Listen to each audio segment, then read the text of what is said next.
So this is a conversation that I've just had with Dakota of Earth. And for those of you who don't know, Dakota is a fellow YouTuber, psychonaut, traveler, just a really great guy. And I've been looking forward to having this conversation for a long time. We first started arranging it quite a few months ago, but because of all the traveling he was doing, it took a while for the stars to align and for us to have this conversation. This conversation was actually a little bit unusual for me because normally when I schedule a guest like this, I've got a few days of planning to sort of get all my questions in order and stuff like that. And with this one, it kind of came together quite quickly in that Dakota messaged me during the day and we scheduled it for that night. And so I didn't have as much time to prepare. And I actually think I enjoyed it much more for that because I wasn't as reliant on looking at my notes and thinking, oh, I've got to ask this question, I've got to ask this one. And I feel the conversation flowed a lot more easier because of that. I think there's a kind of a bit of a lesson there for myself to try and let go of some of my control freak kind of nature. So maybe because of that, or maybe because he's just such a great guest and such a fun person to talk to, I think this is possibly my favorite one of these conversations ever. So I really hope you guys enjoy it as much as I did. And without any further waffle, I bring you Dakota of Earth. There's not much to say. I'm sure probably most people will recognize the guy I'm talking to. And yeah, I'm just so pleased that I'm here with Dakota Wint from the Dakota of Earth. And dude, it's an absolute pleasure to meet you. Thanks so much for making the time to talk to me. Yeah, thanks a lot for you too. It's a pleasure to meet you also. Cool. I first heard about you when I was in Peru, actually, when I was at Arkana for the first time.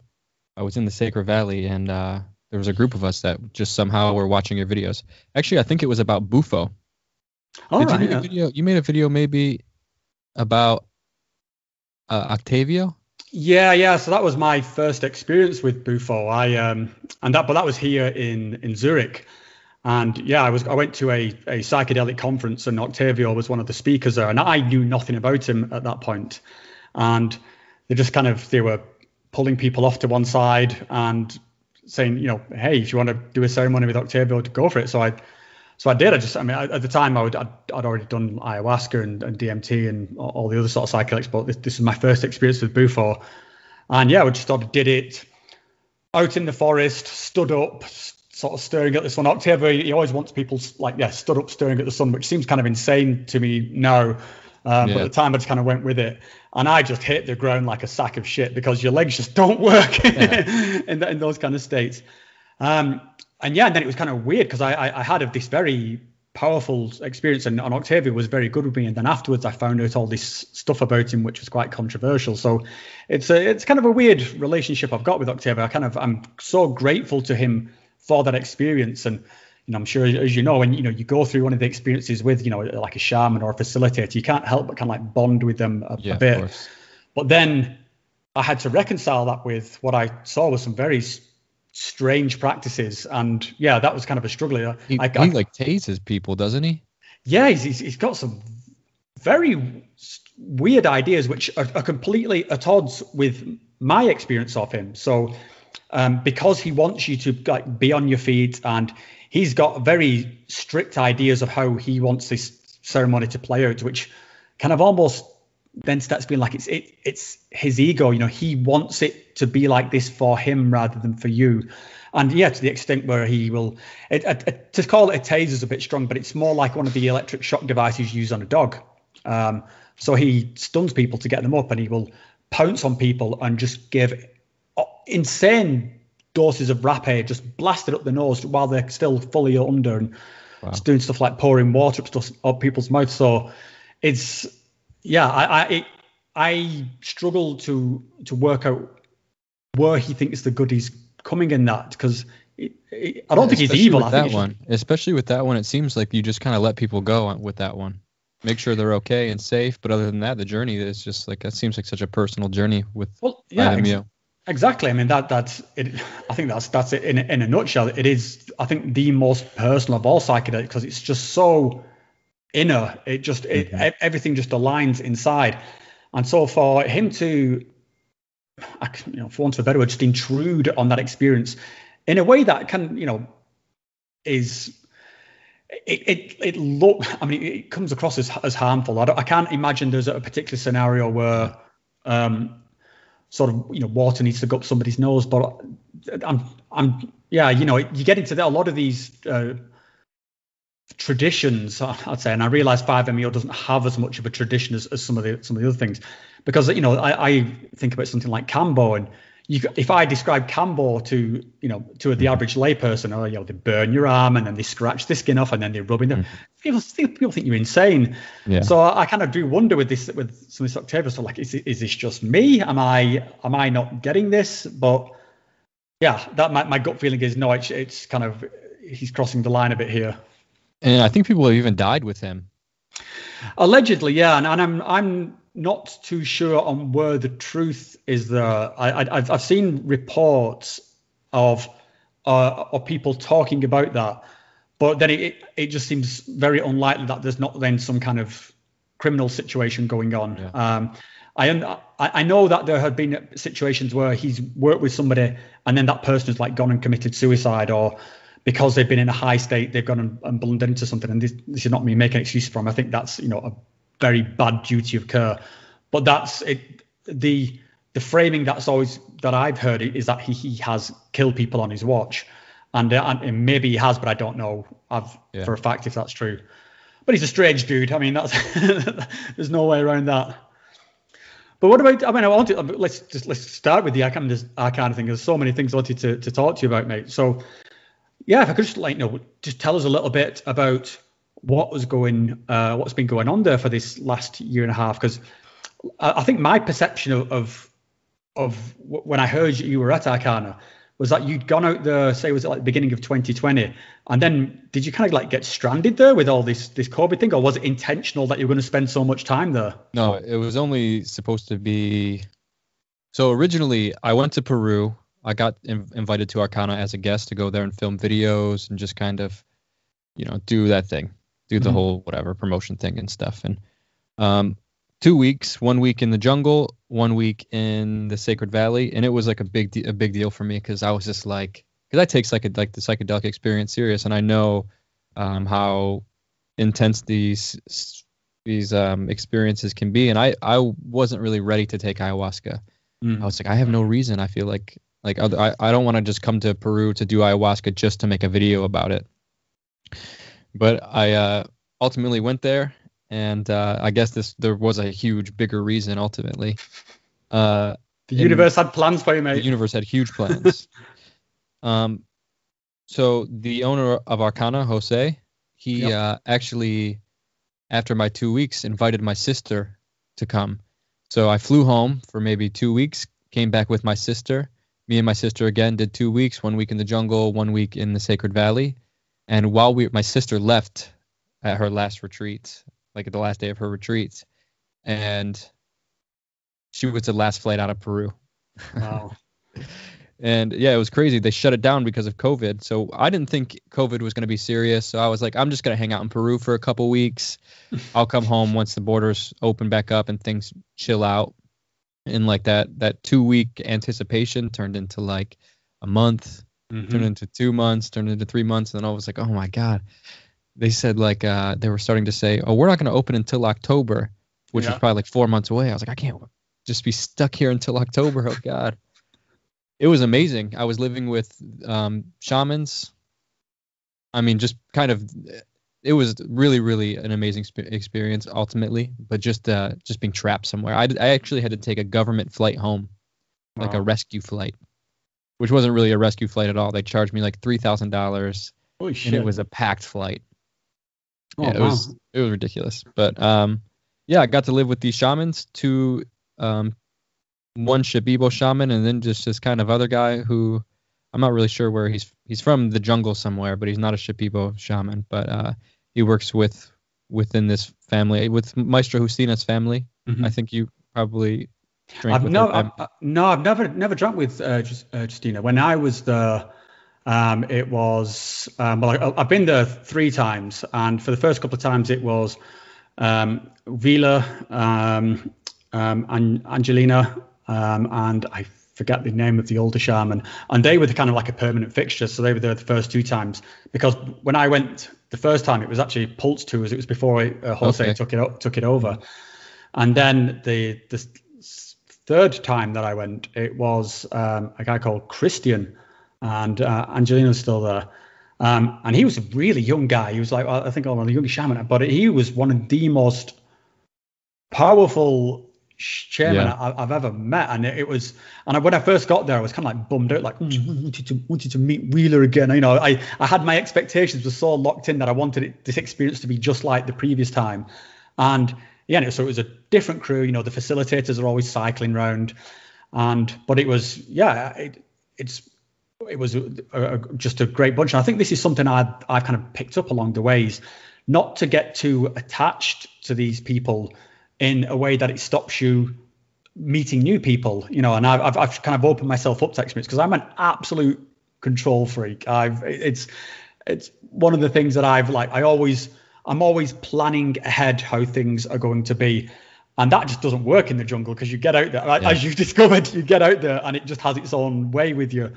So that's been one of the kind of the challenges that I set myself. It was one of the reasons I went to the jungle anyway in the first place. But if it could just come back to that experience that you had. So was the entire group that you were with then, were you all locked in there then? So everyone basically stayed for a week after. They kind of were like, as you know, Arkana was like, all right, everyone just stay for a week. We'll figure it out. And, you know, we'll go from there. Most people left even before the week and just kind of went into the town and stayed in hotels in the town and just sort of figured it out. And eventually everyone took government flights, rescue flights home. I waited probably 3 or 4 months before I took one of the last ones that they were doing. But so Maestra Justina is sort of, I guess, the lead shaman now at Arkana, and it's her family that she raised also as shamans, and people in her like immediate community, and like her her daughter's husband, her son-in-law is like a really powerful shaman. He was just with me in Mexico. So I was living with Justina's son Eligio and a guy named Ardinho, and Ardinho is like, he's like this straight out of a movie type of shaman. He's kind of got these long fingernails. He's got like a gold tooth. Like kind of how they describe, I've never met Wheeler, but they always describe Wheeler as having this sort of mystical, mysterious shaman with one eye. Well, that's exactly it, yeah. I mean, I have this complete looks apart, because he's got this kind of scar through one eye, so it's just, straight away something. This guy's kind of got that same mystique, or that same aura, like this mysterious jungle shaman.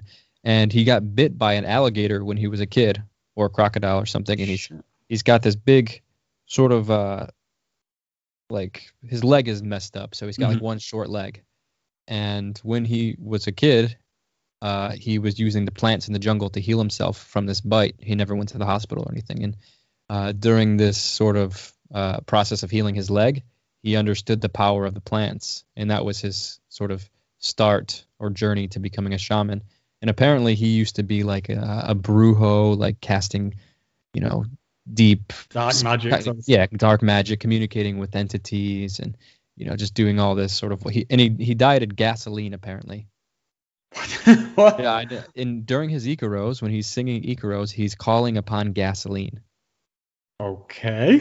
So this just gives you sort of a vibe of what this guy is. He's like crazy shaman, but he was there, and he was one of the. So the guests left, and Jose allowed me to stay with the facilitators and with the shamans. So for like 4 months, we just lived in the Sacred Valley. I think there was 8 of us. And so were you kind of there is just, were you just sort of occupying the space, or were you going through the kind of like the four ceremonies a week kind of thing, like a guest would? There was no guests, so we were just sort of just living there like we were, just like it was our home. We would wake up and we all had our duties. We'd all, you know, you cook these days and you clean these days. And we probably did ceremony once a week, sometimes twice a week. I tried to skip them as much as I could, but they would really get on me if I skipped them. So this, you didn't feel as much of a connection then with sort of ayahuasca? I feel a connection with it. It's just such an ordeal. I feel like ayahuasca, especially to go through 4 weeks of retreats and then get stuck in Peru with a shaman that is sort of like demanding I do these ceremonies once a week. It's just a lot. And to puke all the time. You know, towards the end, I found I stopped purging, which I thought was interesting. And I was able to connect to the medicine a lot easier. Yeah, it might be just because you've been living so cleanly at that point. On that sort of that diet. And Yeah, I mean, I know what you mean with the amount of ayahuasca. When I get to the end of like a 2 week retreat, then you're glad to be going home. You're glad to Yeah. sort of be see the light at the end of the tunnel. Jeez, man. After that, I told myself I would never. I was like, I'm gonna take the longest break from psychedelics. And then Jose reaches out to me and he goes, "Hey, we're thinking about doing these retreats in Mexico. You want to come?" I'm like, oh God. It's the universe, man. It's got plans for you. It's got plans for me. So I said, yeah. I went home for a while for Christmas. And then went to Mexico, and I just was in Mexico up until like a week ago, till 10 days ago, basically. And in Mexico, we were doing, it was actually really, really interesting because we had, the first bit of the retreats, it was split up. The first half was ancestral Mexican medicine. So it was the Mazatecs with mushrooms, the Huiraricas with peyote, and bufo toad. And that was amazing to help out the shamans during these ceremonies. The peyote ceremonies are super cool, and the Huirarica traditions are super cool. Like this little thing here on the microphone is some bead art from the Huiraricas. Very cool, mate. This is peyote here. I actually brought somebody to see you just to because I've got my little peyote here. I don't know if you can see it. And this one's actually got a bit of a history to Arkana, because after, I think it was my first or second retreat at Arkana, and they're giving you the things to do to sort of get your fingers in the dirt, be creative, but you're going to get home, plant something. So I came home and I planted about 10 peyote seeds, and this is one of them. It's still absolutely tiny, but I thought since you've been to Mexico, this one's probably, it's either 2 or 3 years old now. But yeah, I thought since you might be missing Mexico, I thought I'd thanks. Nice to meet you. It's pleased to meet you. Do you have a name for it? No, I don't. Maybe I should have named them. I don't know. Yeah, we should. I'd probably give it some in the sort comment section. You can come up with a good name. Whoever gets the most thumbs up. That's a great idea. Yeah, name the peyote. I do sort of have a little tequila hat for them sometimes, but yeah, it's he's enjoying the sun at the moment. The Huiraricas, they call it hickory. Hickory. Yeah, that's the indigenous name for peyote. Hickory. Cool. Yeah. Oh, maybe that's the name. Hickory the peyote. Hickory. So I just want to come back to something you said there, because I thought it was quite interesting when you're talking about going out there to make these videos, and then how that was sort of collide with the ayahuasca. And you've been doing this for a long time now. I think you've been on YouTube like 10 years. And I don't know how much of that, I know it's some considerable amount has been, you've been involved with psychedelics, but how do you find that sort of collision between the person who is kind of like, reporting on the experience and you're talking about these things versus like the human being who's having it? Because this is something I found I in particular struggle with when I've been to places like Arkana, because I like yourself, I go there and I think I can make some content about this, but then I'm like, it's that detachment of, well, no, you're here, you're supposed to be here for you. And I find myself often like in ceremony, like, how will I talk about this how will I describe this experience that I'm having right now? I'm like, shut the fuck up and just experience it. Just get out of your own head. And do you have that same issue? Or have you got any sort of? Yeah, there's two ways I look at it sometimes. Like I think there is a service in it into sharing these experiences, because I mean, it's really hard to find objective, real information. There's so much scary information about these things. Maybe not, now it's sort of maybe partially becoming normalized and having like a more objective understanding of these experiences. But before, it was really hard to find anything, especially in a shamanic context. So I think that we are doing a service in that sense of like kind of almost like anthropological work in a way. But a reoccurring like flash of realization I get during ceremonies for like, especially like the last year, has been just telling me to shut up and to stop talking about it so much. Mm-hmm. It's like, stop talking about it, because the more you talk about it, for one, most people aren't ready to hear. I mean, like it's okay to talk about, I guess, but to talk about the real deep stuff about the psychedelic experience, like the shamanic path and all this stuff that's sort of on the surface is easily dismissible and maybe seems like some primitive witchcraft or something. The the spirits of the plants repeatedly tell me to stop talking about this stuff to people that aren't ready to hear it, because it's not only wasting my energy, but maybe it's I don't know. It's just something that I hear a lot in my head when I'm taking these psychedelics, is like, stop talking about it so much. Yeah, I think that a good line there that I try and walk with it is to talk. I think it's fine to talk about your experience, and I think this is something that you do really well on your channels, particularly not just with psychedelics, but also with all your traveling. It's always about, so this is you are being our eyes into this view of the world, and I think it's less so when you hear people start talking with authority, trying to say that this is what this is. This experience means this, and you should think the same way I think, or and that can go from either way, from this experience is nothing but drugs acting on your brain, right, through to this is transdimensional ghosts from planet Qui-Gon or whatever. But anything where it's kind of becoming good dogma, that I try and stay away from. I find it's not interesting. I think the inner journey, the story that we have for ourselves, I think is much more interesting than any kind of explanation, which of course there will never become, I don't think, any consensus on these things, because the experience itself is just so fucking weird. So I don't think it's something to be understood. I think it's something to be felt, really, I guess. I just don't get why nature has that experience hidden in the plants. I guess it's just I kind of go with the idea, the kind of the Dennis McKenna thing here is that there is something about a symbiosis here. It is for sure. It's a method of communication, or they have the thing and we have the receptors for the thing. We've clearly evolved together, and there's something kind of mutual going on there.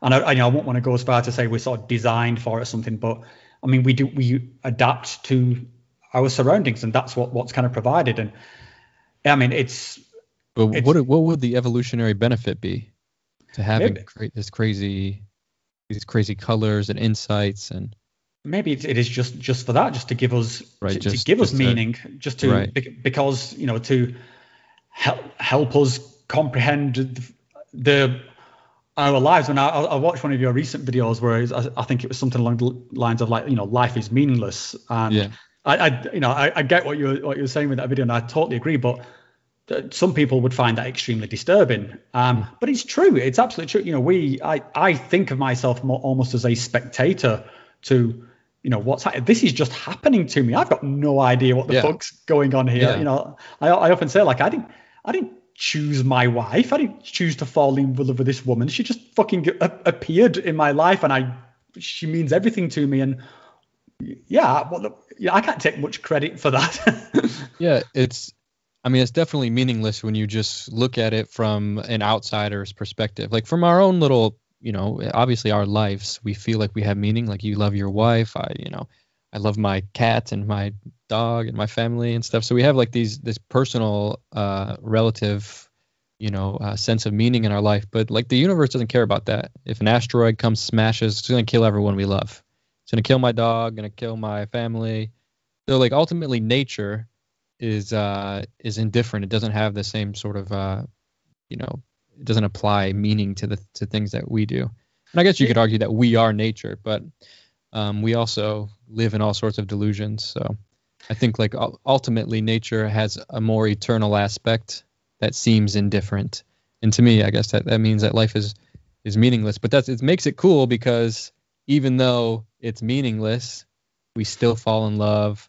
We still are in like such a really beautiful experience as being humans. Yeah, I think meaningless is quite a loaded word. I think it's a loaded word. I think I would probably go with like it's purposelessness, because I think this is what I see, with a lot of religions, or a lot of sort of people who do claim authority. They're claiming that they have the keys to the purpose, and I think just in light of what you said, there is no purpose, but I think there is the meaning, I think, is what there is. Even in the fleeting moments, even if like some kind of very sad situation where someone might only be alive for a couple of years, or or a plant that sort of blossoms and dies within the space of a season. And it's such a fuzzy word, but I think that there is meaning to that, and the meaning is kind of woven into the kind of the personal stories that we can sort of tell ourselves. And I think that is a big part of what I would think of as spirituality. And I think this is something I'd like to sort of get into with you later, like around what spirituality means, because I think I'm sure you describe yourself as a spiritual person, and I certainly do, but it's associated with all this woo and stuff. Yeah. And I just think of it as this kind of alignment between who you want to be and what your sort of higher purpose is, or what you perceive your higher, and that higher purpose can be whatever you decide for it to be. But when you're walking that path, then you feel kind of spiritually aligned, and it's probably a never-ending path. And I think the kind of this idea of enlightenment has kind of been way overblown into the concept where people think you can just do this and then put your feet up for the rest of your life and you're done. Mm-hmm. It's like la la la la la. I'm enlightened. I don't think that's the case at all. But yeah, I think the meaning is there, and I think that's why psychedelics are so potent, because when you have a psychedelic experience, it is just pure meaning. And yeah. I think you've talked about this as being like these transcendent experiences, and the narrative of consciousness and the universe and time just unfolds spectacularly into this divine moment. And it's just a gift. It's just absolutely. Yeah. It makes me so sad people will die not knowing that this experience exists. It's tragic, isn't it? I remember thinking that the first time I smoked DMT, it was like the idea that I could have died without having had this experience is obscene, as if like the same as if someone who died without ever having had an orgasm. It just seems such a part of humanity. Yeah, it's so natural, and so it seems when we have these experiences to be so integral. For many cultures knew how integral it was. Like what did they used to call it in Greece, or I don't know if it was the Greeks or the Romans. Oh, the Eleusinian mysteries. Yeah, the Eleusis, right? Yeah, the mysteries of Eleusis. Yeah.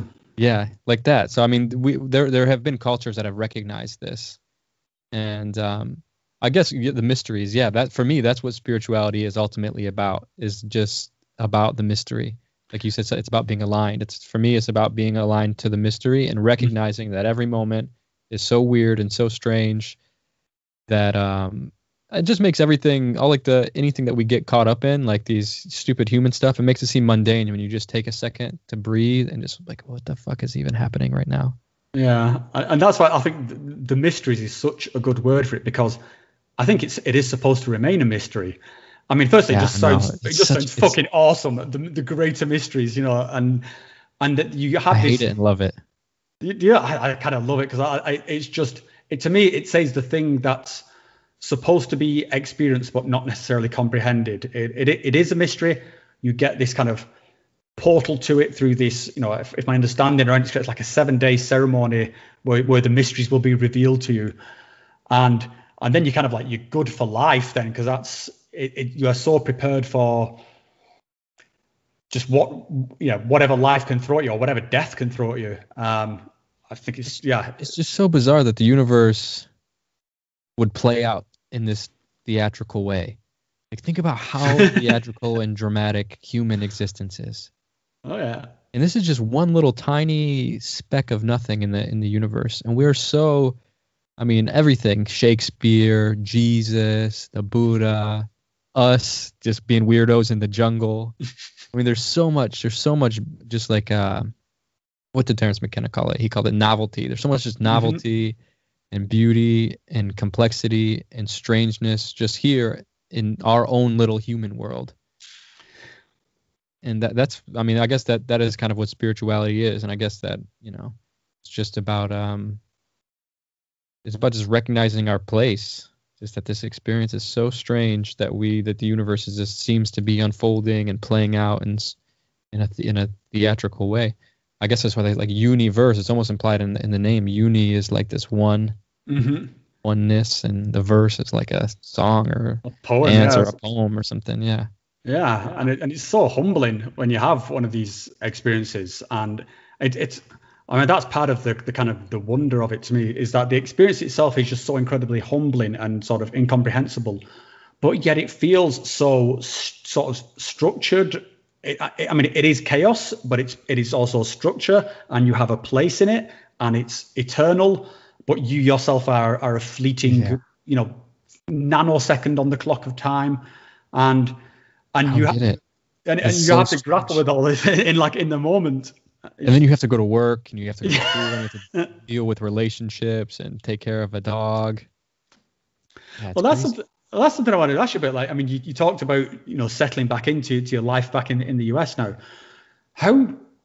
What do you think is, or rather, let's say, what are your thoughts around this what's been called like the psychedelic renaissance? Because we've been lucky enough to have these experiences, in the jungle, and or other, even just other psychedelic ceremonies or whatever. But yet, and this is exploding out into the mainstream, but not everyone's going to be able to, have these same kind of traditional experiences like we've had, and I'm sure like myself, you've done stuff at home, going through the kind of like a DIY route. What are your thoughts here now? Do you think, is the shamanic path kind of necessary? Are we ready as a species for this explosion of mind-altering experiences, or do you have what are your thoughts on all that? I think we are. I think it's going to be in the form of technology, though. I don't think it's going to come in the form of psychedelics. But I think the same sort of mind-bending experience is going to happen probably within the next 20, 25 years. We're going to be having natural psychedelic experiences through technology, I think.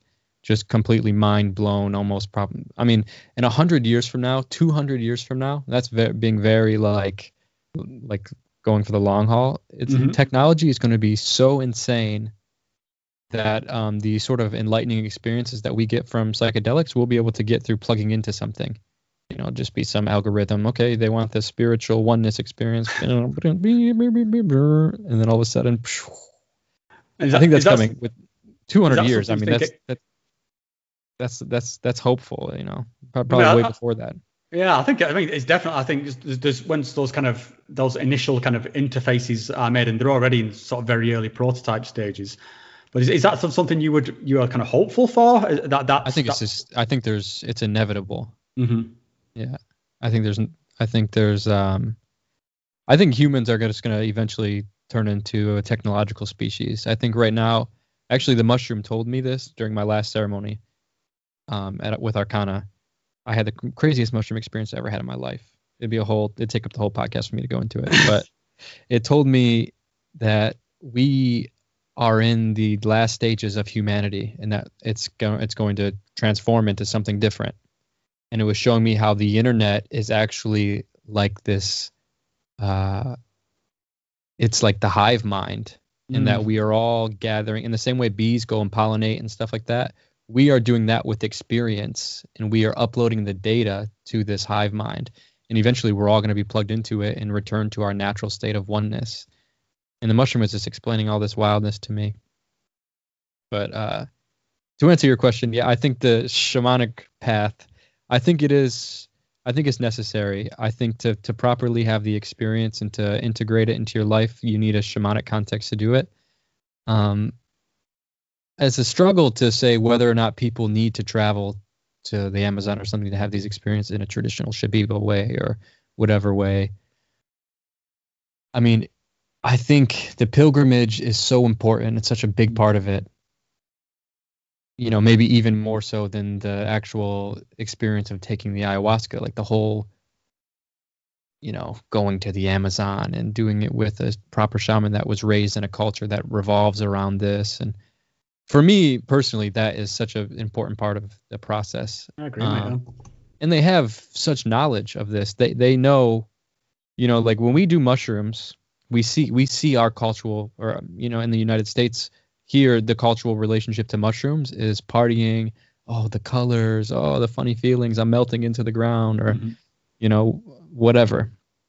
In Mexico, in the mountains of Mexico, it's a whole different perspective that they view it. It's a complete medicine. They give it to the kids there, It's not to use it as a party would be such an alien concept to them. Yeah. You're using it to party. What do you mean? So it shows the sort of immaturity of our culture, I guess, for one, but it shows two things, I guess. It shows how the mushroom has multiple qualities, and it can be used to have fun, or it can be used as a medicine. But the mushroom experience can be super, super powerful. And when you have the context, the shamanic context behind it, the inner pilgrimage to sort of guide you through it, it becomes a whole different experience. It's not about colors anymore. It's about like really healing traumas and understanding deep alien concepts of, the universe, or speaking religious scripture and stuff. It becomes one of the most cherished experiences of your life when you have the proper context to it. Yeah. So, I don't necessarily know if we need to go have you have to have a Shipibo shaman give you to do it right. But I think we need to honor those traditions, and we need to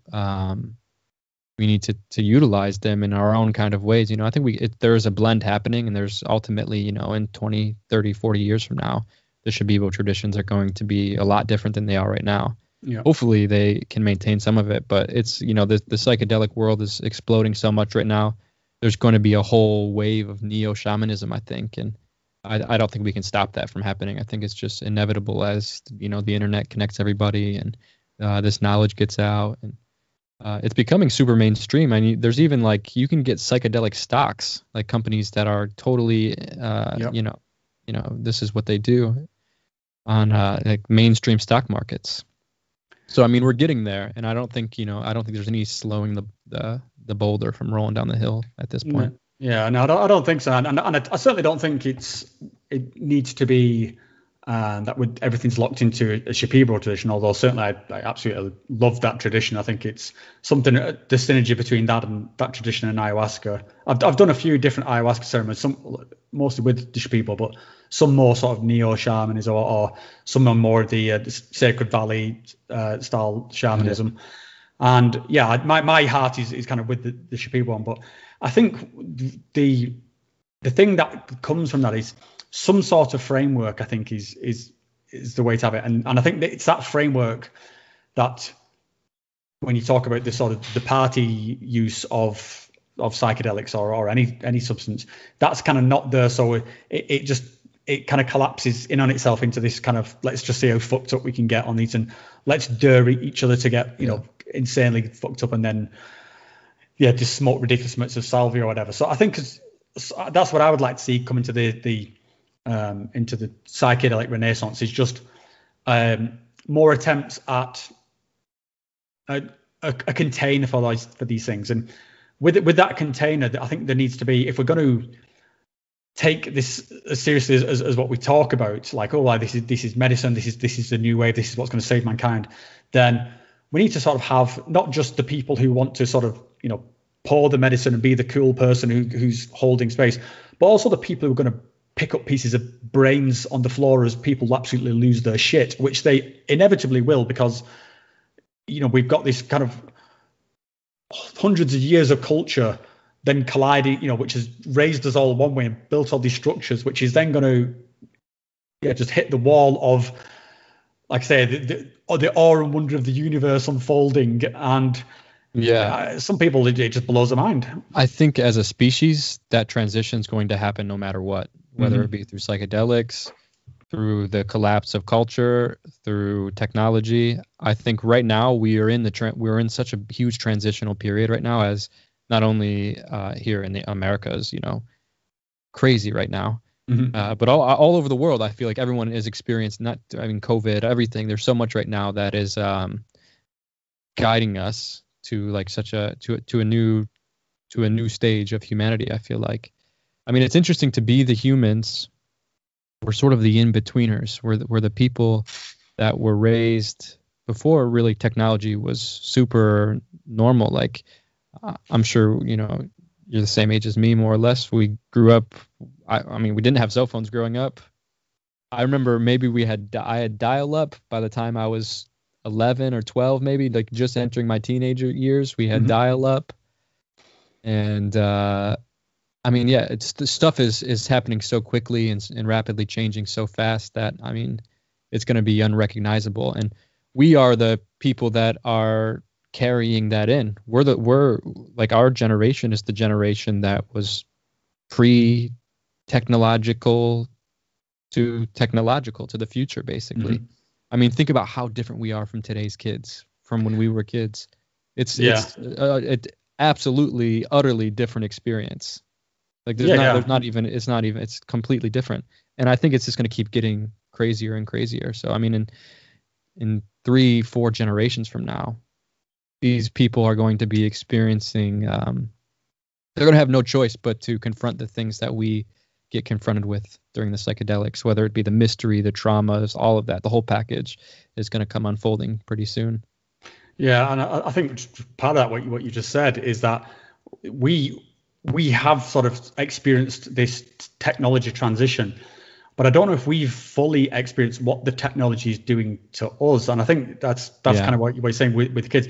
My kids, who were, they're 14 and 11, they are, like I say, grown up in a completely different world, in a completely different social situation to me, and that's only going to get compounded as technology ingresses even more onto us. So, I mean, we have kind of midwifed. Or our parents, Well, I mean, you only need to talk to your parents to realize what a kind of dinosaurs they are around this stuff. And I'm the dinosaur now. When I talk to my kids, they're like, they would roll their eyes at the idea of me using Skype. Like, what is Skype these days, you idiots? That's so funny. Or even like the shamans in the jungle, like the older ones. Like, I don't know the ones that were with Arkana when you were there, but like Justina, I think she's 63. So for her to be 63, already that generation is even more, they've seen even crazier stuff than us as the world has changed. But she's from the deep jungle. She was raised in a shamanic tribe that drinks like crazy visionary tea, as like this is normal for them. And then she got to see the jungle become, unfold into sort of connecting to the world a little bit. And then she got to see ayahuasca become mainstream. That's got to be I always just like think about her experience of the world must be so crazy. And she's just giving all these gringos now a bunch of ayahuasca. Like, this old woman. I mean, it must just be so wild watching the world change as an old woman that was raised in the jungle. That alone is crazy. Yeah. And now you have all these just like gringos from all over, people from all over coming to drink your medicine. And it's just got to be that has to be a psychedelic experience for her. Oh, I can only imagine. And I mean, with Wheeler I was talking about earlier, he comes across to Spain every so often, which is so useful to me and I think this is possibly part of this explosion in that, the shamans and the traditions which were kind of locked in the jungle. Now there is the opportunity for, to go around the world and spread their medicine in places. I heard Wheeler's great. I got to meet him one day. Oh yeah. I mean, if you get the opportunity, he's just such a grounded guy, and I heard he's a real deal shaman. Yeah, very very similar story to the guy you were talking about with the alligator. He was a fisherman and had no aspirations to be a shaman, and then one day he's kind of like thrown his hook and it's caught in his eye and he's kind of sliced his own eye, and so he's turned to the plants to try and heal it, and then he's found his calling. So he's just got this very distinctive look, and he's just such a friendly guy. He'll just happily talk to you about all his experiences, and I'm very lucky that he comes across to Spain. Obviously, I've not seen him now since the last year and a half, and this has been one of the big downsides to the whole pandemic thing for me, because in a time when you're feeling your soul ache for connections, and you're feeling like the stress of the world kind of build up. And I've just been so desperate to, you were trying to get out of Peru, I was trying to get into Peru, but the world had sort of different ideas. But as soon as the travel restrictions are a little bit easier, I want to go back and do another couple of weeks somewhere in the jungle. But the main thing is I just cannot face those that like 18 hours of flights and the kind of double masks. Right. Sort of That's crazy. Yeah. Right now is the worst time to travel.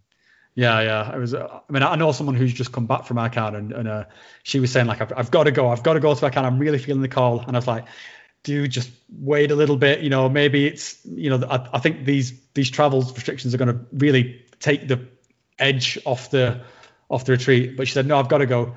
Anyway, she went. She had a good retreat, but she was like, yeah, you were right about the travel. It taught, getting to Lima and then having to do another test, and it's all happening in Spanish and she didn't understand, and very stressful. And I think this is part of what you were sort of saying before, although to a more extreme degree, is about that pilgrimage. Because I certainly felt that when I went to the jungle the first time, and yeah, a pilgrimage I think is exactly the right word, and it kind of breaks you, and I think it's a big part of that surrender, because it's a whole storyline. It's a whole like, there's the build up, there's the peak, the climax, and then there's like the end when you're like, yes, I made it. Yeah. But I mean, even every just part of it, from getting there on the plane to sort of when you first see the Amazon, you go to like the sort of dawn of the Amazon cafe. The whole time you're like, what am I doing? Exactly. When you get on that boat trip and you're like, what the fuck? I am so out of my depth here. Like, this is insane. But I mean, you do so much traveling, and I just want to kind of... Yeah, the whole time I'm thinking that too. What the fuck am I doing? Well, I just want to say that just one of the reasons why I love your channel so much and your content is, I mean, I think from the psychedelic psychonaut sort of perspective, I've got to say, mate, it looks like you're living the dream. I mean, this is, I think if I was having a different life, where I hadn't made the decision to sit down and raise kids, and I'm like, wow, this guy is doing it. And I see, your travels and like Göbekli Tepe and sort of all these places you visit. It's just so awesome. So thank you. What you mentioned, like you get the what the fuck moments, and how does that reconcile with your desire to travel? Well, so all the traveling really started. I got this really lucky break with this music festival called Van's Warped Tour. Mm-hmm. And they allowed me to come up, and they had sometimes 30,000 people would be at these festivals, and I was able to sell t-shirts there. I have a t-shirt company that I've been running since I got out of high school, and I did this for 6 years. Every summer we would go travel all around the United States. I would travel with all these different bands, like rock and roll bands, and sell these t-shirts, and I ended up being able to save up enough money to like just sort of relax, and hang out. And traveling always felt like one of those things where it's like, yeah, maybe one day it'll be cool. It's like a dream. Mm-hmm. And then after I was doing Warped Tour, I was doing trimming weed in California. This was like a thing back in the day. It doesn't happen too much anymore. But back in the day, you used to be able to go to California up in the mountains, and you could trim weed, and you'd make like a lot of money just trimming weed, and you would just chill, and you could smoke, and you'd watch movies, and you'd be on these crazy weed farms where you look out and it's just acres of weed, and you're just in nature, and it's beautiful. And I was dating a girl at the time who knew someone that knew someone, and she got us this job, and we were just chilling, and she was talking about this festival in Costa Rica called Envision. Mm. She was like, oh, we should go. And I was just like, yeah, why would I not go? I'm just going to go. And then I just bought the ticket, and then we just went. And that was sort of like the realization where I was like, I can just do stuff. I can just buy a ticket and I can just go, and like I can just do it. And that was the real big push for me to travel. And yeah, I mean, I'm still, I mean, that money has allowed me to kind of survive. I wouldn't say I still have that same money, but it's always I've always been able to have like a base, Yeah. And yeah, I mean that music festival, which is it's weird because I grew up going to this music festival. It was like a crazy dream of mine when I was a kid to like, oh, I want to travel with all these bands on the tour. And then when I became a YouTuber, I reached out to them, and somehow this full circle thing happened. And yeah, it gave me the confidence to just go and just see things. Just keep on trucking. Yeah. But I think that, I mean, if I can sort of elaborate on that, I think there's, a lot more than kind of, what you could pack into that description. Because, I mean, some of the places and some of the activities that you do are like so far off the beaten track, and just so cool. And I just to sort of, throw in I think one of your quotes that you came up with on these videos say that whenever an opportunity presents itself, you just always say yes, because this is the kind of like the universe sort of giving you a chance. And I thought that was amazing. And this, I think the particular one video that was on, it was one where you were like meeting some Satanists or something like that. And again, this is not something, it's not the typical thing that, the traveler or the spiritual person does, but you do it. And I think it's so cool that you are open to these experiences, rather than sort of, this doesn't, you don't necessarily see a conflict between, or that's what appeared, isn't it, between, say, the spiritual activities you talk about and meeting another human being who just happens to declare themselves as a Satanist or something like that. Yeah, no, I'm totally interested by anything crazy like that. Like in my mind, I'm really inspired by people that have crazy stories. Like I really love the beatnik generation. I read a lot of Jack Kerouac and like Allen Ginsberg. I have some of their books next to me, and like Ram Dass and all these guys. They lived such crazy lives, and they live such crazy stories, and they always talk about these wild characters they meet in life. And we all have those characters in our own lives.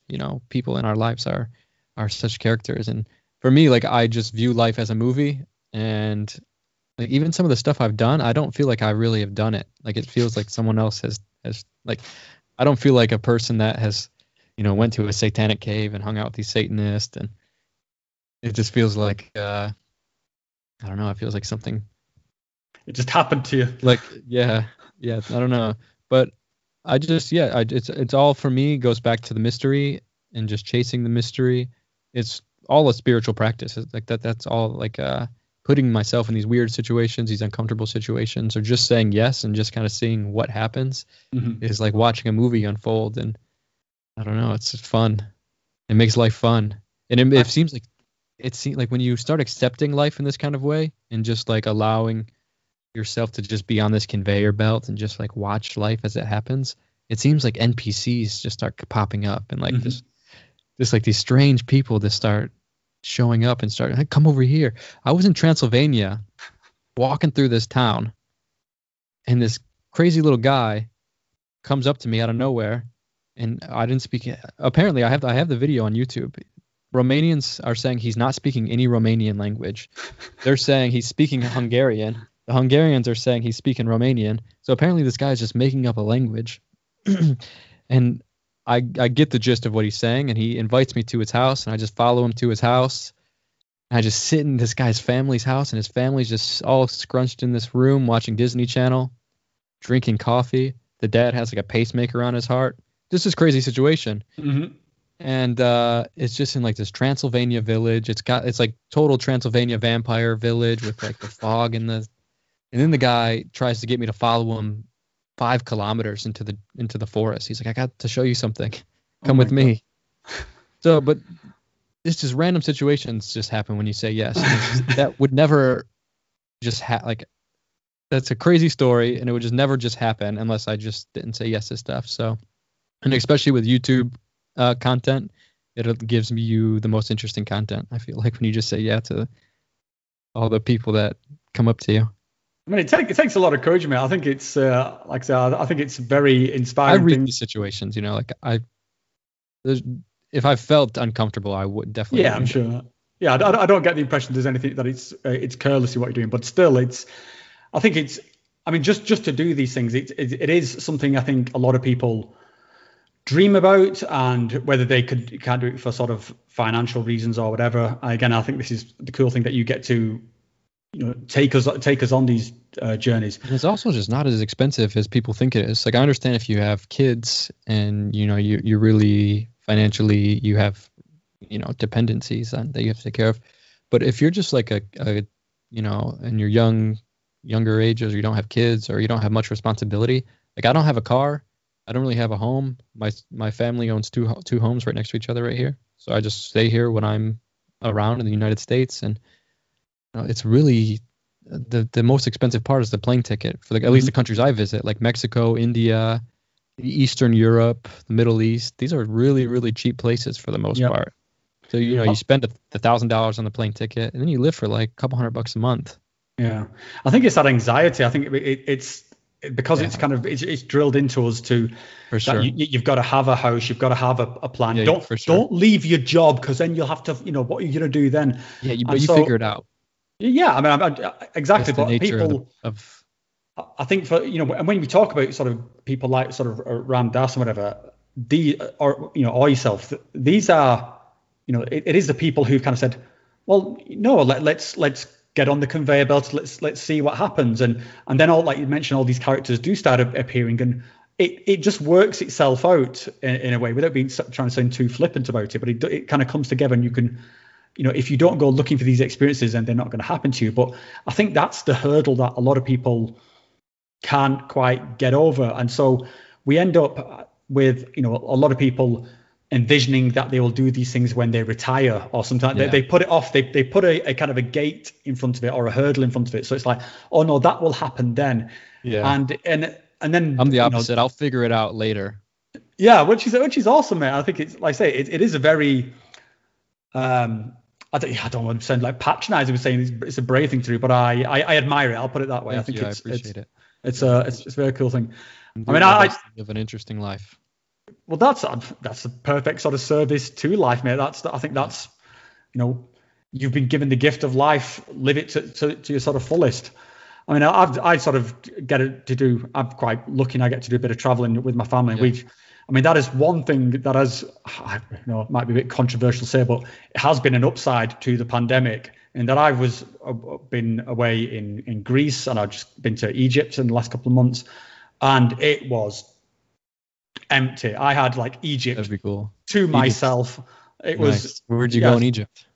So we went down to the southern part, and so we were sort of doing all that sort of Valley of the Kings and that part. We didn't go up the Giza Plateau because of the sort of the travel situation was more restricted there.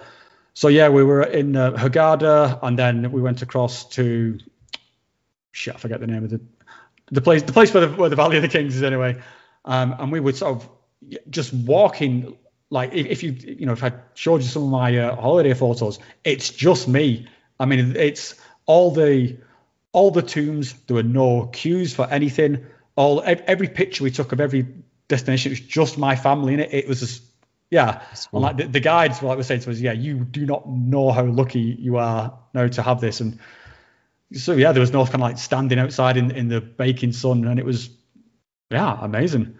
And same when we went to Greece, we were just walking around sort of like, the Parthenon and all the sort of place, and it just completely empty. Yeah, that's so cool. The week I left Peru, they opened up Machu Picchu, and they were only letting in like really small amounts of people. And I was like, oh man, that'd have been so cool to go to Machu Picchu and be like one of 100 people there.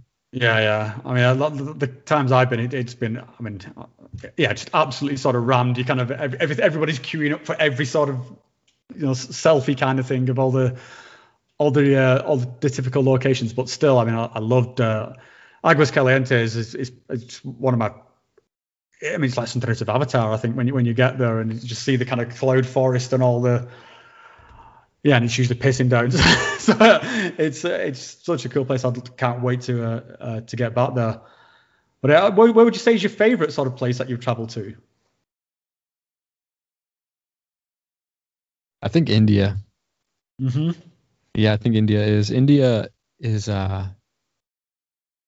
it's just got this rawness to it, and I really thrive in the rawness, like creatively and productively, and like I just feel sort of like I like the feeling of the pressure of the sort of chaotic culture of India, and it's just beautiful. The country has just got everything. It's got mountains, jungle, desert. It's got tribal culture. It's got like beautiful animals. I was over in the northeast part of India where no one goes for some reason. I don't know why. I almost don't even want to tell people about it because it's so Or you perfect. want, you want to stay untouched. Yeah, I just want it to stay how it is. But there's fields of rhinos that are just grazing the field, and you just there they are. You know, it's just like that's a rhino right there. It's super cool, and I've never heard anyone talk about it on YouTube. I've never heard people say like places to check out while you're in India, but like that's like top of the list for me when I recommend places to go in India. And I feel like Hinduism is also such a shamanic religion. People don't recognize it as being a shamanic religion, but it's actually is the largest shamanic religion that's still practiced, I feel like. And even in the Yoga Sutras, they're written by this old yogi called Patanjali. This, arguably like the, some of the most important yogic text is the Yoga Sutras. And in the Yoga Sutras, Patanjali talks about the 4 different methods to gain Sidhis. In India, a Siddhi is sort of like a deeper realization of the universe, or some people call them like supernatural powers. It's like a psychic, it's like a heightened psychic sense of, of the reality, like gaining insight, like the same thing mushrooms give you, or something like that, like these sort of experiences. Mm-hmm. And he said that the four different paths are austerities, which I take to like in my head, I guess like an austerity would be like the yogic postures and these hard things, and like the austere practices, hard things like that. And mantra, repetition was a way to get you there. Deep concentration was a way to get you there. And plants, like these psychic plants, or there was a Sanskrit name for them, but basically like these divine plants. Okay. So in the Yoga Sutras, it recognizes that as like the visionary plants as being a bona fide path to realization. But people don't ever acknowledge that, really. You don't ever hear anyone talk about yoga and let's take some datura and do yoga. But Shiva, if you look at some old stories of Shiva has a datura flower that grows out of his chest. Really?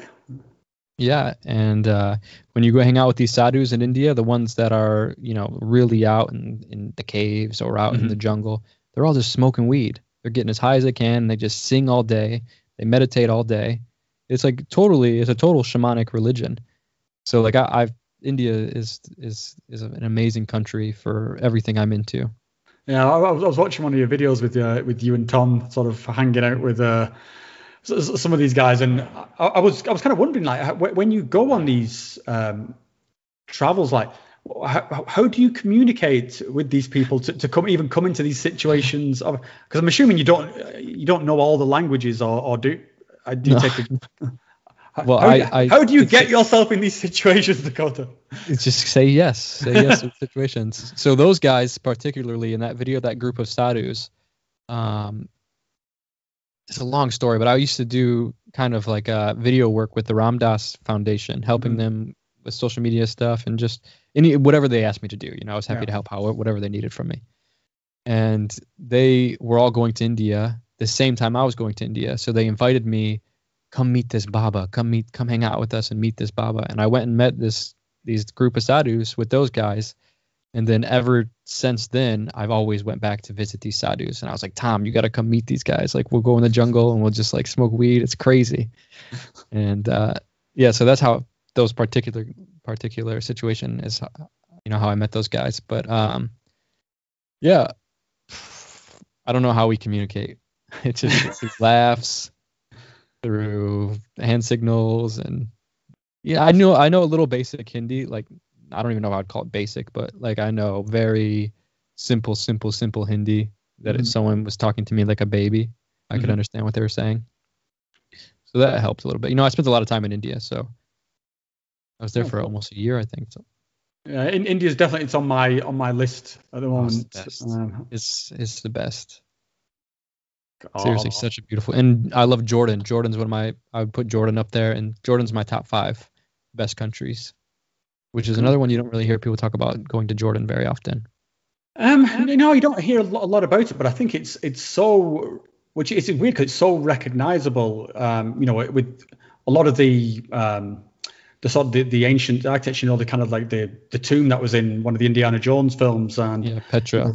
Petra, exactly. And a lot of the sort of so many like music videos have been made in Jordan, so it's very recognizable. But I think as a destination, it just kind of disappears off people's radar for some reason. It's that part of the world. People don't really travel to that part of the world, I feel like. Yeah. And it's super expensive, actually. Jordan was double the dollar. So wow. Their Jordan dinar, I think. I forget what they call their Jordan dollar. But yeah, I had to, like, just the entrance fee into Petra was $100 US just to go into Petra. It was like, it's like the most expensive archaeological site I've ever been, but incredible. Incredible. I mean, it's huge, and you can just walk and just get lost, and you can explore all these caves and it's just one of those places. It doesn't look real when you. It doesn't look real. I mean, it does look like the set of an Indiana Jones film. It's like they've made it just for that. So yeah, absolutely. So the idea that they've kind of is worth $100. Yeah, for sure. I mean, have you got any thoughts on all these kind of like, on these ancient civilizations, the kind of like, the Machu Picchu's and the sort of the Petras, and did you sort of buy into the kind of there was like a pre-existing sort of super society or something like that? I feel like there has to be. There's no way. I mean, like with the Göbekli Tepe and all the different stuff in that area. Something interesting, when I was in Göbekli Tepe, something I learned that I was very actually surprised to learn is that there's sites like Göbekli Tepe in every direction. From the same culture, with the T-shaped pillars, with the carved animals on the T-shaped pillars, in like hours. In every, for some reason, Göbekli Tepe gets, like, maybe it was the first one that they found or something. But people talk about Göbekli Tepe, how crazy. Where are the homes of the people that built it? Where is their tools? It's like, man, you guys have excavated like a percentage of Göbekli Tepe, and there's whoever built that was a huge civilization. I went to a second site, Karahan Tepe, which is probably an hour and a half. I think it was 30 miles. So these people were, these two sites 30 miles apart. They now believe this is the settlement of the people that built Göbekli Tepe. They think these are the houses and stuff. It's huge. This one is bigger than Göbekli Tepe and might even be older than Göbekli Tepe. And then you go, 30 miles in the other direction. There's another type of tepe, and then up, an hour in that direction. So whoever was building these structures 12,000 years ago at the end of the last ice age, it was a civilization, a super civilization.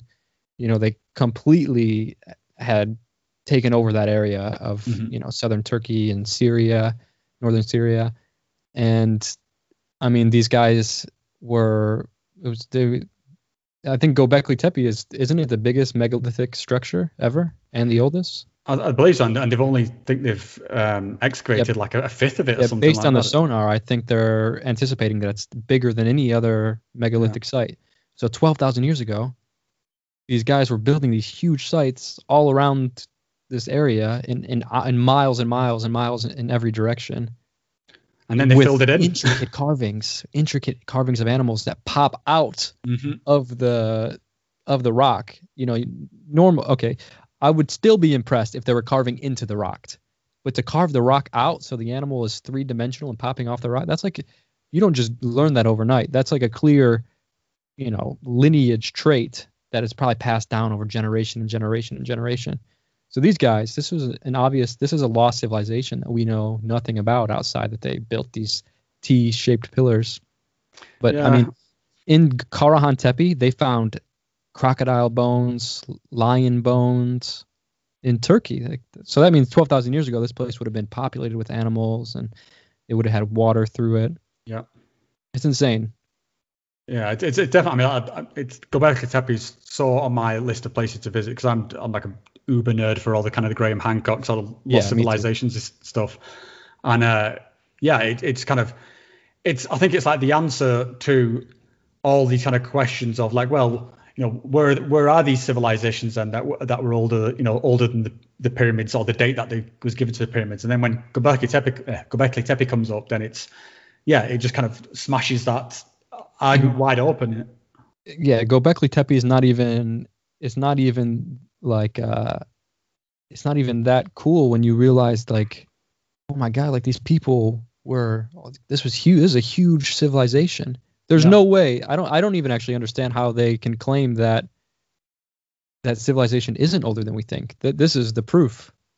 All these tepes, Göbekli Tepe, Karahan Tepe, that's the proof that there is absolutely, without a question of a doubt, the civilization is older. So 12,000 years ago, just for people that are listening and don't know, this is before written language. This is before agriculture, before the invention of the wheel. This is before pottery. There's no way. Yeah, and it's kind of like you mentioned, it's fully baked. It's so that the stonemasonry skills. Yeah, it's fully baked. Are already there. It's not like there's, this is not somebody's first attempt at it, and it's very intricate in its, the raising of these stones, the carving of these stones, tons. the design. Yeah, it's absolutely insane. So it's kind of, there must have been, even if that was, the very first civilization, then there must have been something that was building up to that over a number of years to get to that point. So yeah, I mean, it absolutely boggles the mind, I think. There's no way that's the first. If that's the first, then that's a really, really significant site, if that's the first civilization. But my gut tells me that there was probably tons of more civilizations. Yeah, I kind of go with the idea of this is a civilization kind of migrating outwards, and that's why we're kind of, we're seeing all over the world all these kind of monolithic things. I mean, I think part of it is that we're just so underwhelmed by the things which are under our nose. And I got this when I went to Stonehenge in my sort of native England, and Stonehenge is very distinctive, and everyone knows the kind of the pillars, which in themselves is just mind blowing. Like, who the fuck wakes up in the morning and thinks, I'm going to erect this massive stone and this massive, and then stick another one on top? It's the amount of motivation you would need to get people to agree to that is like, I mean, you would have to have some kind of group of people inspired by the divine. That just inspired me to elaborate on Göbekli Tepe a little bit. Is that, like, this is before language, written language. This is before like all the stuff I just said, before the wheel, and before settlements too. This is before we had settlements. But yet these people somehow had the social structure and the organization skills and the manpower and the food sources to be able to erect all this. You would clearly need settlements. It's like you said, like, how are you going to get people to do this? Yeah. So, I mean, imagine like Göbekli Tepe, these are supposed to be nomadic hunter and gatherers. You're supposed to be out nomadically hunting and gathering. Like, where do you have the time to build these temples? And the time, like, say, the resources, because you've got to, it takes an amount of, like, say, food, resources, inspiration, social agreement, structure. Yeah. And it's no small potatoes, but the part I was kind of interested in Stonehenge, which gets lost to people, is the thing itself is built on an earthworks. So the ground itself has been sort of carved out and raised. So they had to build like the ground first before they started putting the things on it. And even that is just, I mean, I've seen certain sites in America as well, where I think they go completely unnoticed, where the ground itself has been sculpted into just involving, incredible tonnages of movement of dirt and rock to make some sort of meaningful pattern, which then has had something built on top of it. And this is just not something that you just decide to do on one morning. So, but because it's there, and everyone in England is like, oh, it's Stonehenge, it's on a bit of a hill. It's like, the hill itself is fucking significant. Like, and it's a calendar too. Yeah. So it has like astrological significance. Yeah, I mean that's I think it was so tied into the kind of the pagan culture, and which is dependent upon this is the time to plant the crops, this is the time to harvest, this is the winter is coming now. So yeah, you need these kind of timekeeping devices. And I believe Göbekli Tepe's got some kind of similar thing going on. But then one of the most interesting parts of it is that they filled the whole thing in, and it's like they were, as though they were storing it for some kind of unearthing event or preserving it for future generations. And that's crazy in itself, just to go through that kind of effort of making the thing. It probably would have took more time to bury it. For God, yeah. I mean, they say stuff like this around the pyramids, like the ramps would have taken to put the blocks in place would have taken greater volume than the stones themselves, and all sorts of crazy shit. So yeah, it's one of those things. I think it all ties very nicely in with, especially like the psychedelic experience, because I don't know if you get this, but I just start seeing all this kind of like ancient architecture-y kind of stuff. It seems very hard-coded into psychedelics, which just makes me kind of think that it is people trying to recreate heaven on earth, basically, because it's, again, that would be the kind of the divine motivation you would need to get off your ass and like, hey guys, are we going to move this pile of ridiculously large blocks into this formation because of, the heaven that we experience? It's like, yeah, I'm game. Let's do that. If that's going to bring the portal around, then let's go for it. But it's all that stuff absolutely blows my mind. And I wonder if they also buried Karahan Tepe and those other tepes. I'll have to look into it, because if they buried all those sites, like, you should look at a map. I don't know if you have before. Have you ever looked at the map of all the? Yeah. It's kind of like that's a crescent formation, isn't it? But I think they're very sort of close. Yeah. But yeah, from my understanding is it looks like they were all deliberately buried, which is insane. Again, it's this like a time capsule. I mean, it really does get the kind of I don't know if I'd want to call it conspiracy, but kind of imagination. It's impossible to ever begin to understand why they would do that. Maybe it's just the preservation of knowledge. I mean, that's the kind of the. It would be cool if they had the foresight to do that. They were like, okay, we're going to bury all this for people to find. Yeah, our civilization's fucked. We had our chance. We blew it. So here's our best attempt at leaving something for the future. Don't fuck it up again, people. So crazy. That'd be so crazy if that's what it is. Maybe, man. If only we could sort of decode it. I would love to hang out with someone from 10,000 years ago. Oh God, yeah. So I mean, just to see what's going on in any of these. I wonder what they think. Like, do you think they perceive the world the same kind of way that we do? Like, they must. Or God no. I mean, this is one thing I think is kind of cool about like the Bible or like the religious texts, and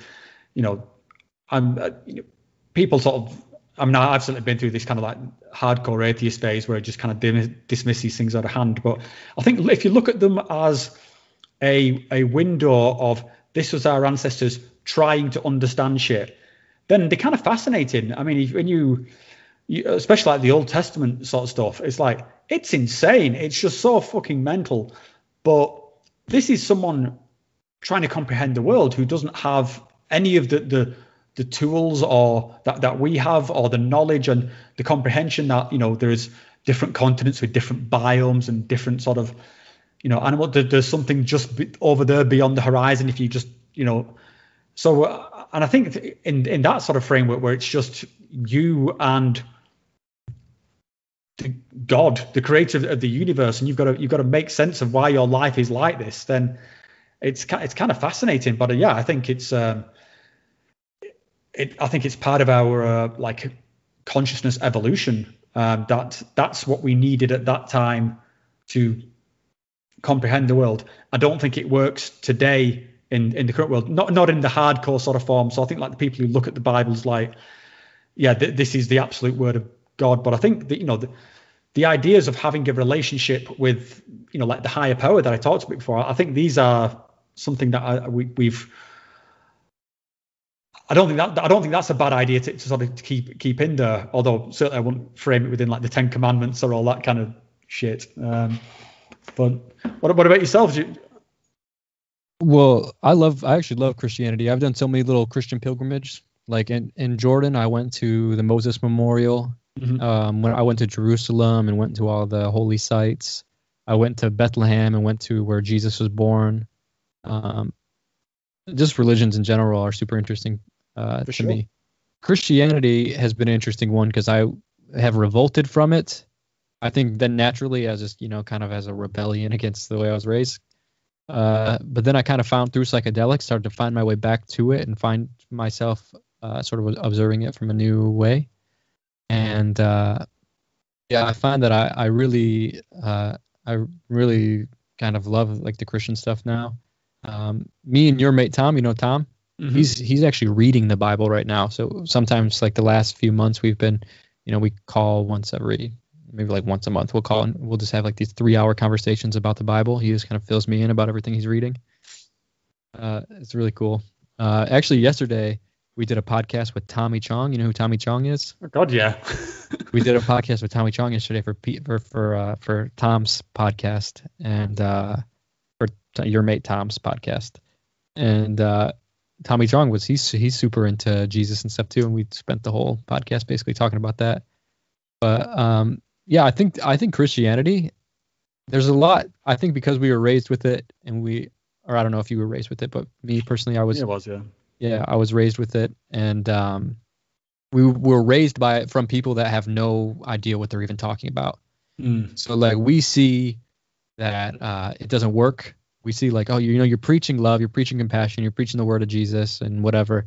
But I see that it doesn't work in your own life. So ultimately, I can see it's bullshit. That's how I was kind of my conclusion of it. I was like, you're drunk. You don't even know what you're talking about when you talk about God. So this religion's bullshit. But I really am finding the symbolism in the story of Jesus to be like super powerful, and I'm starting to understand it from a different way. And the psychedelics really opened me up to that. I have visions of all kinds of Christian stuff, and ayahuasca, mushrooms. Like I was in Mexico and I did this mushroom trip with this old lady, probably 100-year-old lady in her living room, just scrunched up on this couch. She gave me this pile of mushrooms and big picture of Mother Mary and the Pope just staring down at me next to this couch. And I was just watching it all night as like she was lighting Gopal, so the whole room was hot boxed with incense. And it was, the mushroom was just like telling me all sorts of stuff about Jesus and Mother Mary. It told me that Mother Mary, the symbol of Mother Mary, actually is a symbol of the earth personified. And it was saying the virgin birth is the earth, because the earth just gives birth to, it's a womb for souls to take birth, and there's nothing required. There's no penetration or anything required for the earth to give birth to all the life that is here. So it's the virgin. It is the Virgin Mary that is the earth. Mushroom told me this. And one time on ayahuasca, it told me Jesus, the ayahuasca was like, Jesus is like an Icaro. It's the sacred song that's being echoed through time. And the people that are in tuned enough or in the medicine enough to hear it are healed from this. They're healed from the Icaro. So I don't know. I always get these little poetic revelations about Christianity on this when I take psychedelics, and it's been interesting to reconnect with a religion that so many of us don't give the time of day. It's almost cool. It almost seems like now it's almost more rebellion. It's almost more rebellious to go back to Christianity. Everyone's gone so far out. It feels like it's more like a rebellious act to go back. Meta Christianity. Yeah. No, I had a similar kind of thing too, because in all the schools in the UK are pretty much Christian schools. So I was singing hymns every morning. We would be in church like sort of once a week, sort of during Harvest Festival, and all it was deeply religious upbringing. And like yourself, I was kind of, when I came into my own, was repulsed by it, because it just seemed so meaningless. It was just so going through the motions. But like yourself, I've come to appreciate that there is something here that is something that was trying to be communicated. And I think it sounds a little bit snobby, but I think people need to spend more time finding the meaning within these stories rather than just accepting it as a dogma. And I think if you can do that, then it's a reaction. It's a reaction to dogma. It's like, oh God, get this shit away from me. Like you don't even want to look at it. It's a total reaction. But it's held up for a reason. It's just the people that are talking about it are really bad people and really annoying people. Yeah. I wanted just to sort of loop loop that around into your experiences with being in the Middle East. And I know you've done some videos and some talks recently about the situation in Israel and Palestine. And I'm just going to throw in a quick disclaimer. I am not particularly educated on the what's been going on in the sort of in this. I don't want to make some sort of stance on it, but I thought the point I wanted to try and or the discussion point I wanted to have with you was, with your experiences of psychedelics and sort of consciousness, and talking about an evolution of sort of humanity and us raising ourselves to the next level to sort of hopefully solve the world's problems or whatever. But then you've had these very sort of passionate discussions of the situation in the Middle East. I just wondered what you thought around. Do you feel that conflict is just baked into us? Like, it just seems when I saw your videos on Israel and Palestine, and I think I would probably mirror your responses. That there's some heartbreaking situations going on here, and I know you've got friends on both sides, I think, but the spirit, for want of a better, of conflict is just so baked in. It seems inseparable, and I wondered if that clashed at all with your kind of optimism of humanity, really.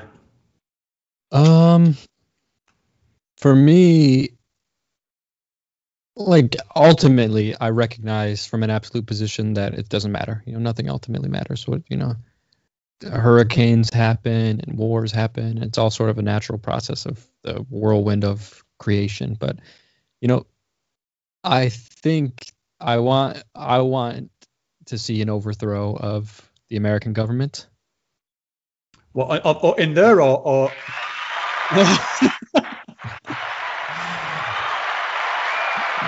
I mean, I think America plays such America funds what's happening in Israel and the Middle East and other countries. Europe funds it also, and but I think when I was in the Middle East, or when I was in walking around Palestine, the bombs that are just in the streets of Bethlehem where Jesus was born, you pick them up, it says "Made in the USA." And the people there that I talk to, they say, that your government is the reason for this giant wall right here in front of my house. And you see crazy things in Palestine. The Israeli soldiers are 17, 18 years old. They are full of just teenage angst and testosterone, and they shoot at the schools, and they shoot at just crazy shit. And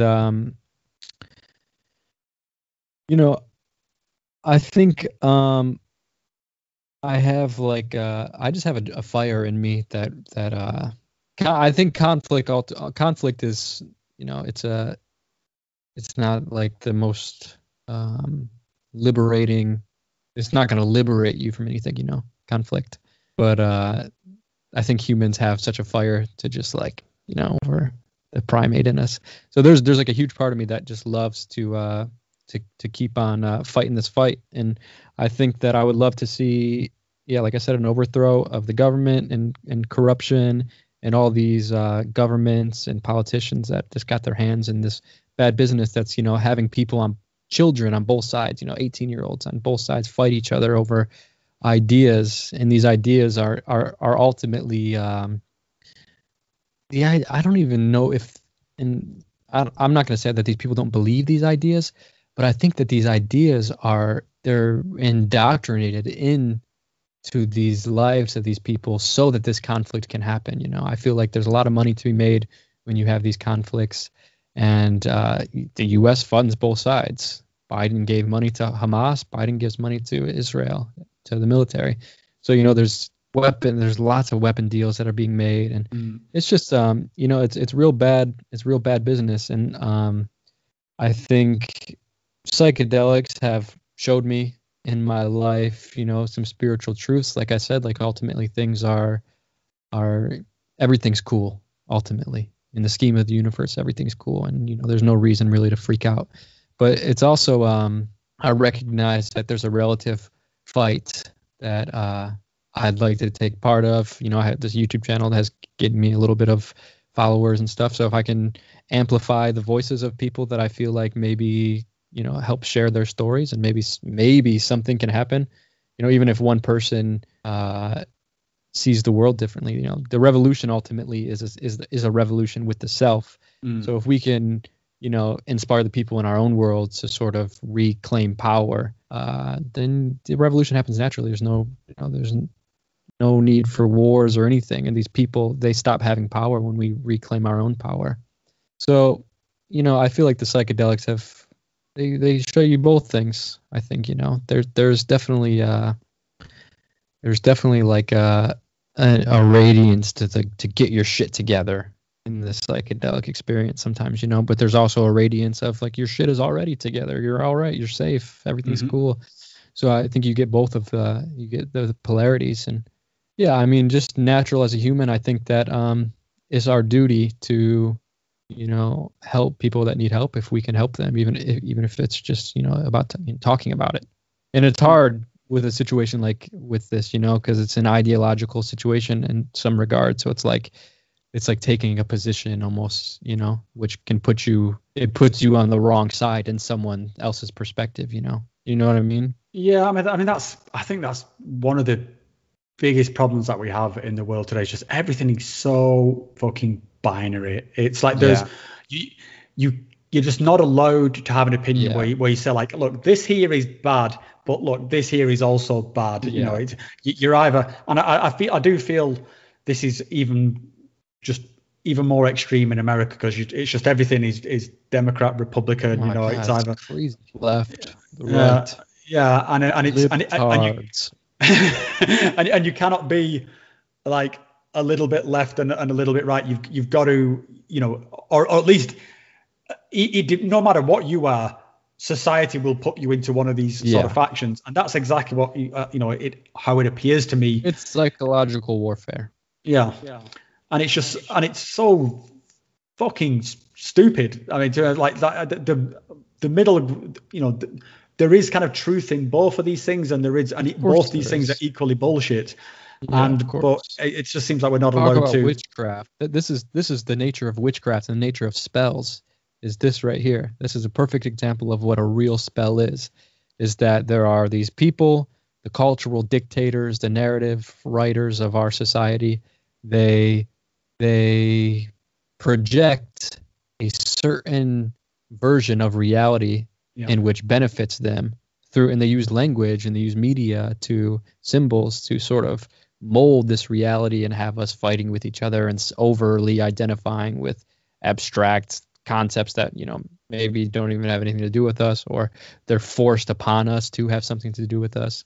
That's dark magic, man. We're experiencing some dark magic. Yeah.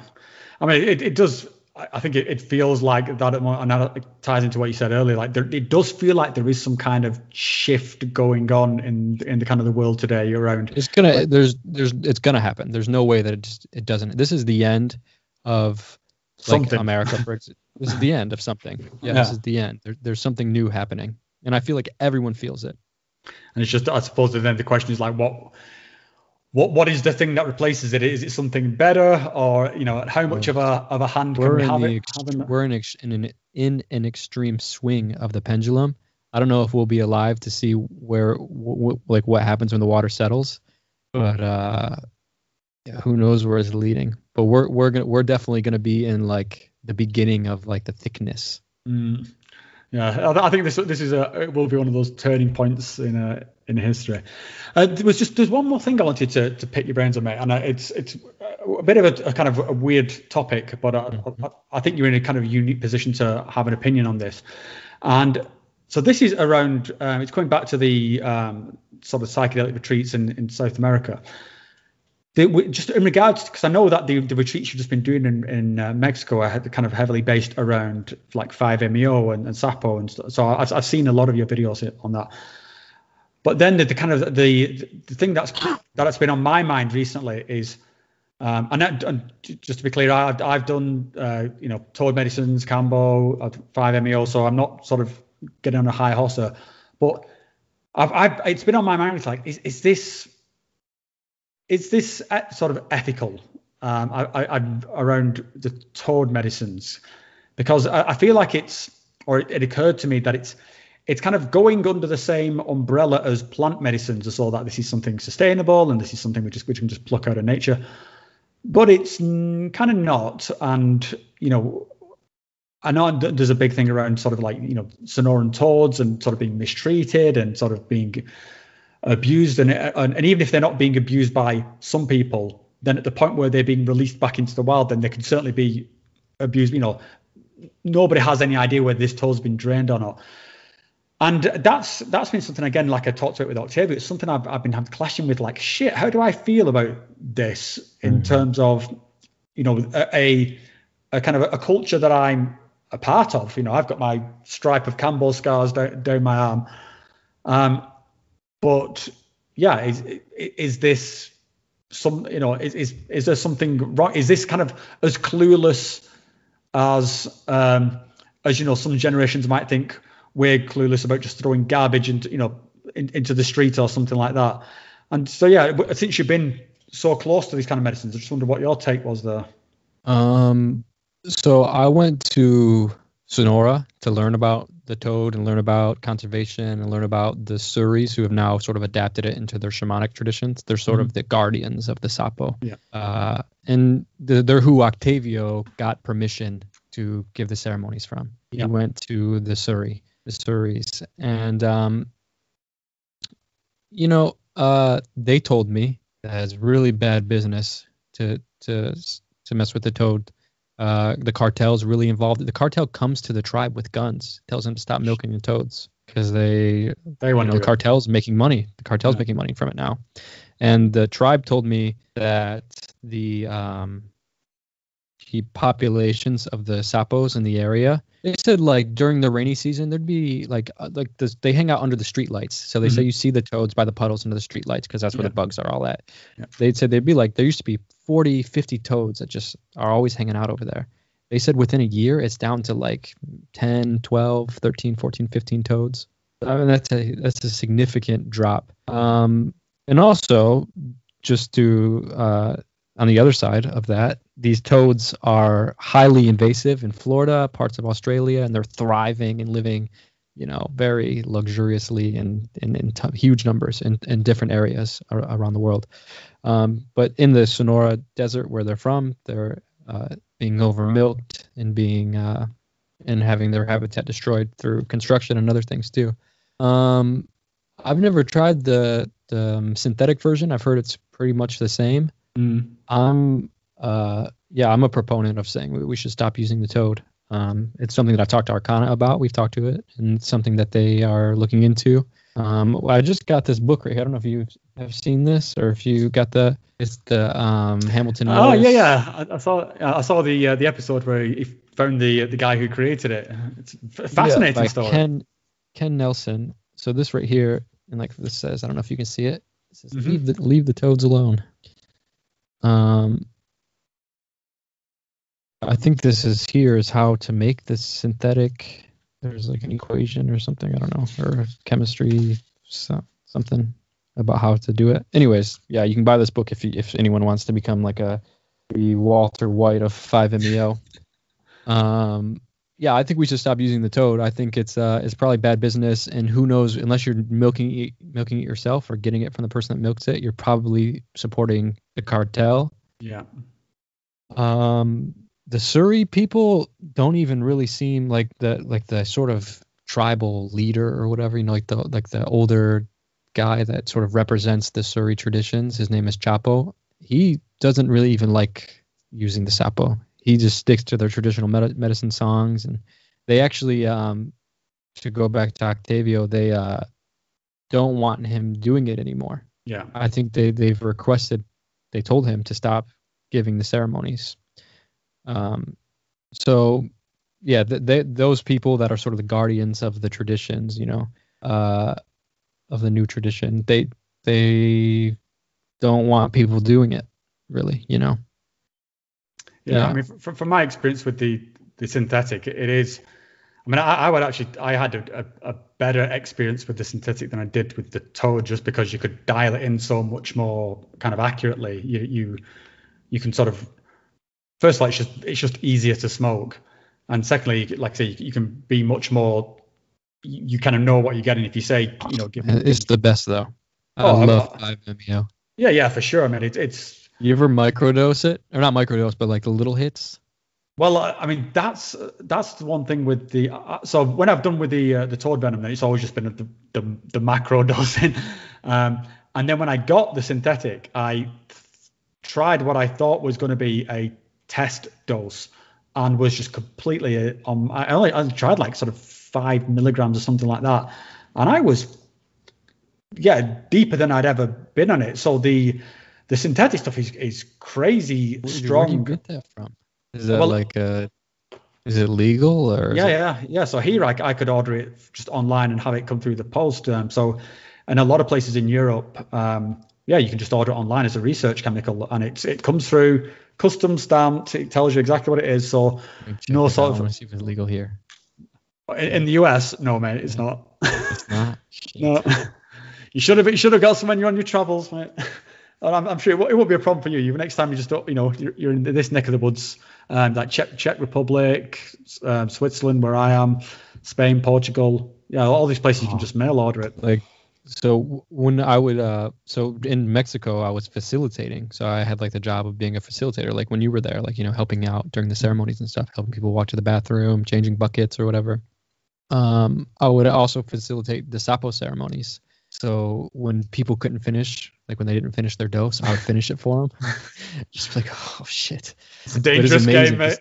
Oh, it's amazing. Every week I did sapo once a week for 2 months straight. And how did you sort of the little doses, not the big ones? Well, but sometimes it's the little doses that are kind of because you have the big doses and you kind of. You know where you are. You've had the fucking big dose, but when you have the little doses, just realities just change that little bit. And like when you're doing something like what you described, where you're just having the little bits and you've not geared yourself up for the full dose, then I think those things almost get a lot weirder in the little space. I feel like I can see people's energies. I can see like all kinds of crazy stuff when I take it. It's really cool. I love the little doses. I just finished it off, and all of a sudden I'm like, whoa, wah, wah, wah. Oh yeah, it's when you the sound goes into that sort of extra realm. That's a bit where I was like, oh wow, it's like it goes off into like the Pixie channel of audio-ness. It's crazy. That's cool. Yeah, I'm gonna try to find some here somehow. I mean, if you can get your hands on it, I would say it's. I wonder if it's legal in Mexico. Let's see. I would imagine. What is it called? No, it's called 5-MeO DMT, and I'm pretty sure it is legal in Mexico because that's where Hamilton Morris made it. I think it's in the same episode as the one with the frog pamphlet. That he goes to a lab and he sort of makes a big vial of it. I wonder if wherever you got it, I wonder if they ship to Mexico or if it's only like. I'm sure they would. I'll send you the details of the place I got it from. But yeah, I think that's a way we should go in terms of sort of retreats. But again, I was a little kind of concerned that the people were putting the onus on the kind of the frogginess of it, as though it's rather than sort of when I think that the experience is just there to be had without sort of hurting the frog. So it's cool that that retreats are looking into that. I think it'll make it a lot more sustainable. Yeah, I mean, if we can do it without hurting something, I guess we should. I understand the argument that there is a spirit to it when you do it with the toad. That's kind of like because I did ask the Surrey too. I was like, "What do you think about the synthetic versus the toad? Do you think we should start using the synthetic?" And they said, "Yeah, but the toad is, there's a spirit that's healing you." So I understand that too, but I mean, if you're getting the same experience, then what's the big deal? Yeah, it's a tricky one because I think I'm kind of between worlds there. On the one hand, like when I'm there in the jungle, I'm drinking ayahuasca and shit's going down, and icaros are pouring out of the ceiling. Then I'm like, yeah, of course it's spirits. Duh. Yeah, it's just so obvious. It clubs you over the head. But then I've also had experiences here, just in my own home, And I had a very distinct, when you talk like the mushroom speaks, I had one where I think I was doing like farm ayahuasca or it's like oral DMT, and it just kind of, I was, as it was coming up, I was like saying a quick like sort of prayer, like please mother ayahuasca, like please be gentle with me, and the voice just came to me really clearly. It doesn't matter how you get here, as long as you get here.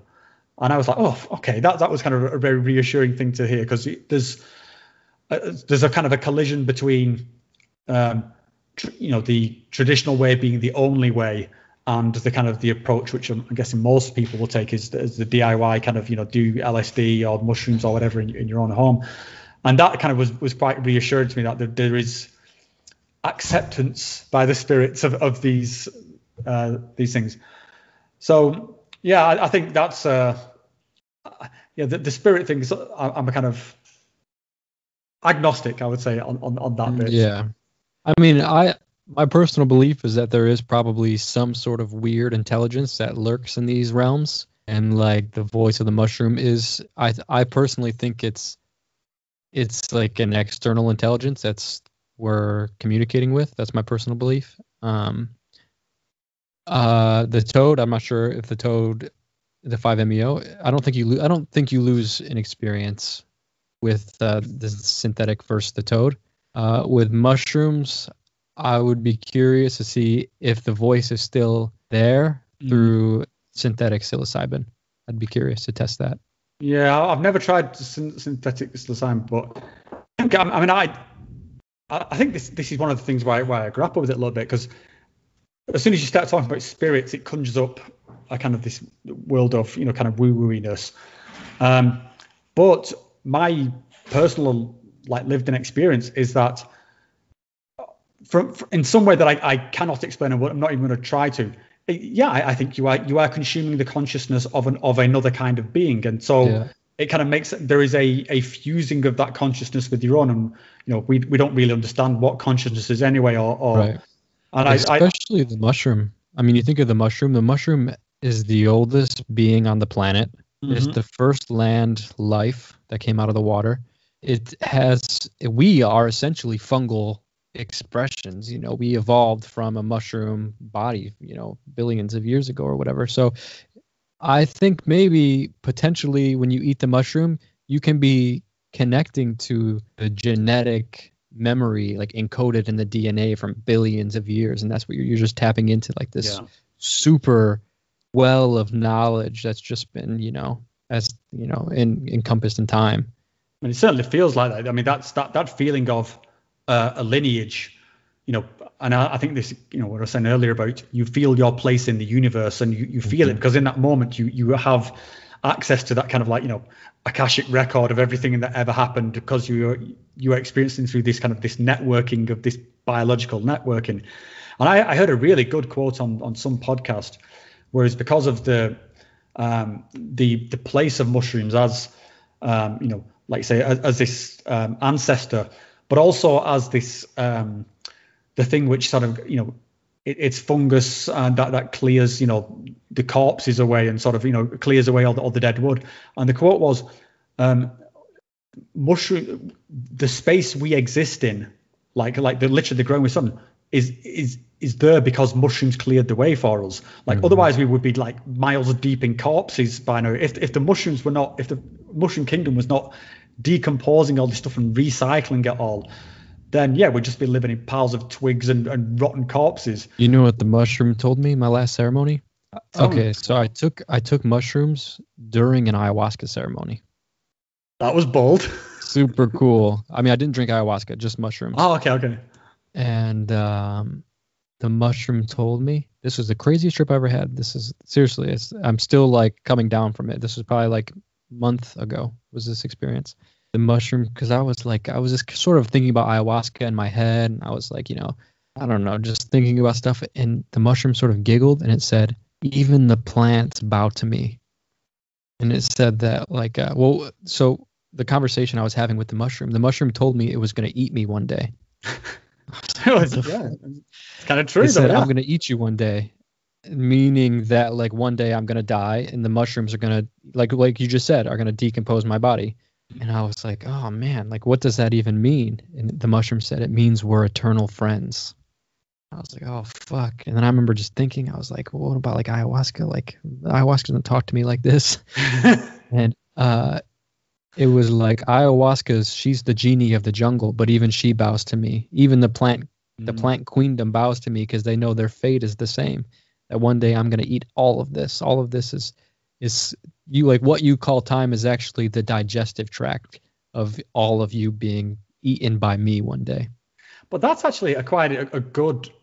I mean, you can map that onto what you were saying earlier about, the consciousness within these psychedelic experiences. And I've experienced something similar where you have the experience that you are connecting back to this, universal consciousness, this source, and biologically that is, like I just said, we take the mushroom, we consume that spirit, and we fuse with that spirit temporarily, and we have this experience of the mushrooms experience, and we ourselves are going to do that in reverse. We're going to fuse back to the mushrooms and rejoin that source exactly as we've already kind of experienced. And it's, I think, when in that kind of framing, it's, that is, like I said, the mushroom will eat you. You will be the thing that the mushroom can eternal friends. Yeah, and the cycle's kind of gonna go round and round we again. Eat the mushroom eats us. But ultimately, it will be the mushroom that is left. Yeah. That's a great quote, man. Everything will bow to the mushroom. Even the plants bow to me, it said. A magical tool that I learned from Aleister Crowley was that when you come in contact with a voice, with a spirit, to ask it its name. If you can learn the name of a spirit, you gain its powers, and you can call. It's actually essentially what like the Shabibos do with their plants that they diet. They diet these plants, they befriend the spirit, and then during their Icaros, they call upon that spirit to be as an ally to help them during the ceremony. So Crowley has the same thing. He says, ask the spirit for its voice. So when I was having this experience, I said, okay, mushroom, what do I call you? And it said, you can call me the one that chooses. I was like, what do you mean the one that chooses? And it said, I'm the one that chooses who lives and who dies. All these ecosystems are because of me. Like I'm choosing I'm the architect of this whole planet. It's like, oh my God, what the fuck is happening? I got to get hold of some of these mushrooms, mate. What kind of mushrooms was it you were taking? It was 2 little mushrooms, these little tiny mushrooms. Probably 1.5 grams. It's the craziest experience I've ever had. I don't know if it was the Icaros or if it was just like it was a full moon. I'm not sure what was going on. Blew my socks off.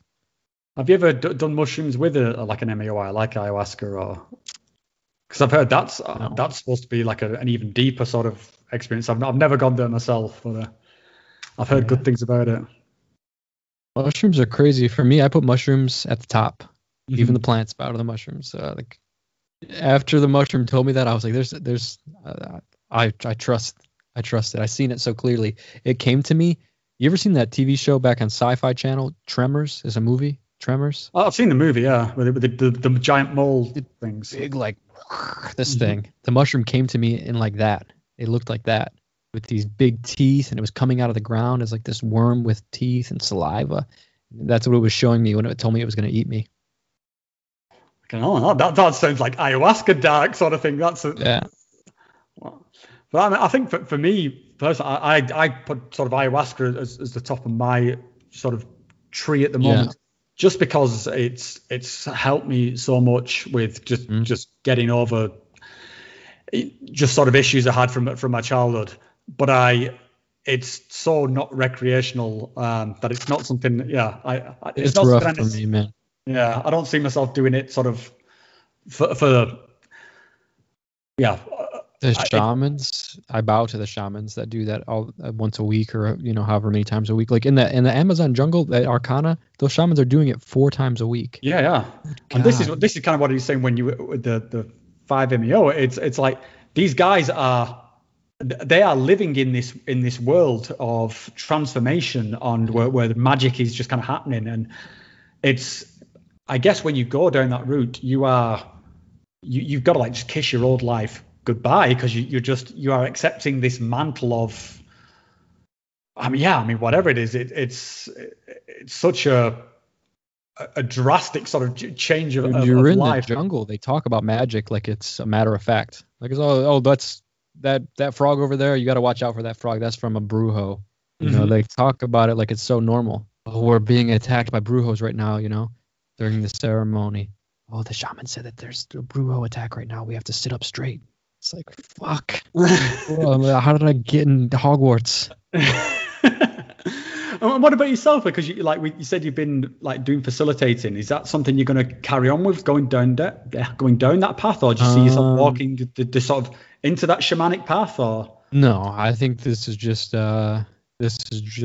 that was just a chapter that unfolded. It wasn't even a plan. It just kind of happened. Mm-hmm. You know, Jose really took care of me during the pandemic. Let me stay at Arkana. He paid we ate all the time, every day, and he paid for the food. He paid for the Wi-Fi and the lights and everything. So it was sort of my payment back to Jose, was helping him with this retreat. And I mean, incredible experience. You know, I got to like watch a Murakami, the Wirarika shaman that with peyote. I got to sit with him while he drank ayahuasca. I got to watch the Maestra Justina, the ayahuasca shaman, take peyote. So it was like this super crazy, just, you know, shamanic wet dream of just craziness happening.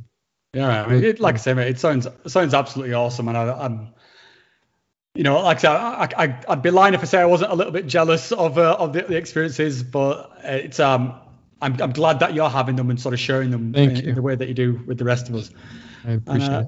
Yeah, I think that's probably a good place to sort of wrap it up there, mate. We're going for some 2 hours, and I could probably do another 2 hours, but I just want to say it's been so awesome to talk to you, mate. So thanks again. Thank you. Yeah, thanks for making the time. How do you say your YouTube name? Yeah, Adeptus Psychonautica. So it's just kind of like it's like pseudo pig Latin. It's a mouthful. I look at it and my brain just like blurs it all out. Well, the kind of the idea behind Adeptus kind of means initiate into, and Psychonautica being if there was such a thing as a school of psychonautics. Right. So it's kind of that's how I kind of perceive my own journey. Someone who is initiated into this thing. I'm not the master of it or the professor of it. I'm just someone who's initiated onto this path of if there was such a school. The school of the mystery school, which I like Terrence McKenna. He said, "I'm not a shaman. I'm a shamanologist." I feel like that too. That's how I feel. Like I just like to watch the shamans do their work. I don't want to be a shaman. Yeah, I mean, just the responsibility of it. I've said the same thing. Like I don't have the backbone to do what yeah, these I mean, guys you've been around Wheeler and you've been around real shamans. Like the amount of what those guys do, it's energy. Yeah, and also just what's going on in the room. I mean, you know, I've been there and seen people go through, you know, things. I can't even imagine what they're going through. But you know, some of the trauma and stuff that people live in, and to have the burden of that on your shoulder, and like what happens if something goes wrong, and you know, people don't always react to these things in a predictable way. I'm glad to be on the kind of the spectator side of that fence, and it kind of, I think that's one of the things that blows my mind a little bit with people who do see, you know, take part in like one of these ceremonies and then declare themselves to be a shaman or something like that. And I think, guy, dude, you don't quite know what you're dealing with here, or at least I hope you know what you're dealing with, because shit can get messy. Oops, you hear that? That's my antivirus has expired. Did you hear that noise? No. Okay, good. Sorry. Well, I've actually got like a raging thunderstorm going on. It's storming here too, actually. Well, they're going. It's a sign that nature is the one that's in control here. Yep. But anyway, mate, like I say, thank you so much. I love talking to you. Thank you so much. Yes, it's an opportunity, mate. I'd love to do so again. Yeah, I'd love to do it again too. Cool. I'm going to be taking all my podcast stuff with me to Mexico. I'm going to go back to Mexico next month. So I'll have my stuff with me whenever you want. Oh, that'd be awesome, mate. I was pondering on coming to Mexico when you announced the first retreat, and it just, I think as the point when it was coming to, like, shall I pull the trigger on this? It kind of went on the blacklist from where I am in Switzerland. So, yeah, like I said, I'm really feeling the craving to go on retreat and just sort of reconnect with myself. So maybe Mexico might be the place, mate, and it'd be great to catch up with you. Cool. Yeah, if I'm there when you're there, I'll come hang out. Awesome. Pleasure talking to you, Dakota. Thank you. All right, dude.